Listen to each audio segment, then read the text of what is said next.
Hey friends, if you encounter Windows update failed to install with the error code 0x80073701, then please watch this video. I will guide you through the resolutions. The first solution is to run the Windows Update Troubleshooter.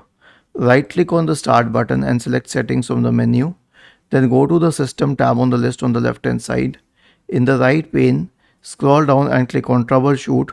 Select Other Troubleshooters. Click on Run corresponding to the Windows Update Troubleshooter. It will start detecting problems and resolve them if possible. The next solution is to clear the software distribution folder. To clear the software distribution folder, we have a script here. I have mentioned the script in the description section of this video. Simply copy it, search for command prompt in the Windows search bar, click on Run as Administrator, paste the script here, and it will clear the contents of the software distribution folder.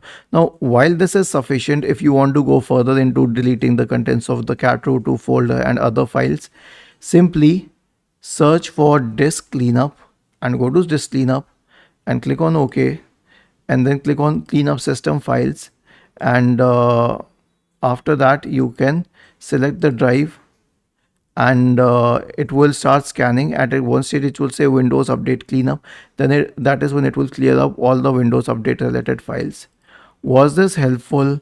If yes, then please subscribe to the channel, and if not, then let us know in the comment section of the video on how we could help you further. Thank you for watching this video and have a nice day.